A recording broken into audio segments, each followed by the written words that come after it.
So তোমরা caption দেখে already বুঝেই গেছো আমরা কোথায় যাচ্ছি। হ্যাঁ, আমরা ইন্ডিয়াতে যাচ্ছি। এটি কিন্তু আমরা গাড়িতে উঠে গেছি আর আমাদের গাড়ি ছেড়েও দিয়েছে। আর গাড়ি জার্নি করতে একদমই বিরক্ত লাগে, কিন্তু কিছু করার নেই। আমাদের গাড়ি জার্নি মানে হচ্ছে ঘুমিয়ে ঘুমিয়ে জার্নি করা। তো আমরা 6 থেকে 7 ঘন্টা পর পৌঁছে গেলাম বেনাপুর। এখানে এসে কাউন্টারে কিছু সময় বসে এখন আমরা বর্ডারের দিকে যাচ্ছি। অলরেডি কিন্তু 5টা বেজে গেছে। তো কি আর করার, এখানে তো আমাদের সেই 5টা হতেই লাইন দিতে হয়েছে। আর অলরেডি কিন্তু আমরা দাঁড়িয়েও পড়েছি। ফাইনালি 7টা বাজার পর আমরা বর্ডারের ভিতরে ঢুকতে পারছি। এখানে তো বিভিন্ন চেকিং রয়েছে। ফার্স্টে বাংলাদেশ বর্ডার রয়েছে, সেটা চেক করে তারপর আমরা ইন্ডিয়ার বর্ডারের দিকে যাচ্ছি। আর এখানে তো প্রচুর হাঁটতে হয়, তোমরা জানো, আগের মিনি ব্লগেই দেখে নিয়েছো। মাত্র ভোর হয়েছে তাই আমাদের প্রচুর গরম লাগছে, মানে বুঝতে পারছো যে আজকে প্রচুর গরম পড়েছে। তারপরে এখানে যত কাজ রয়েছে তা কমপ্লিট করে এখন আমরা বের হব। সো ফাইনালি আমরা ইন্ডিয়ার ভিতরে ঢুকেই পড়লাম। আর আমাদের তো খুব এক্সাইটেড লাগছে, কারণ মামুনিকে আবারও দেখতে পারবো। বিশেষ করে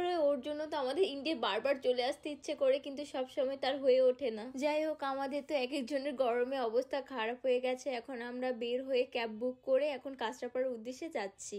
অলরেডি কিন্তু প্রচুর গরম লাগছিল, কিন্তু কিছু করার নেই। তারপর তো আমরা এভাবে যাচ্ছি। মাত্র 8:30 বাজে, যার কারণে আমাদের সবার খিদেও লেগে গেছে, তাই আমরা একটু কিছু খাবার খাবো। তো ফার্স্টে আমাদের ডাল দিয়েছে, ডাল আর রুটি নিয়ে নিলাম, সাথে একটা অমলেট নিয়েছি। আমাদের তো প্রচুর খিদে লেগেছে, কিন্তু একটা রুটি খেতে পেরেছি। যাই হোক, তারপর তো আবারও খেয়ে দিয়ে কাঁচরাপাড়ার উদ্দেশ্যে রওনা দিলাম। এভাবেই তো আমরা ঘুমিয়ে ঘুমিয়ে যাচ্ছি। আর এই গরমে আমাদের শরীর তো একদমই খারাপ হয়ে গেছে। যাই হোক, ফাইনালি আমরা দিদির বাড়ি পৌঁছে গেলাম। এখানে তো আমরা মামুনির জন্য ওয়েট করছিলাম। ওকে বলেছি যে আমরা আসবো না, ও তো খোঁজাখুঁজি শুরু করে দিয়েছিল। পরে তো আমাদের পেয়ে গেছে, মানে লুকিয়েছিলাম, তারপর ও পেয়ে গেছে। আর গরমে ভালো লাগছিল না, যার কারণে ধরা দিয়ে দিলাম। সো আজকের মিনি ব্লগটা এই পর্যন্ত রইলো। Keep supporting me.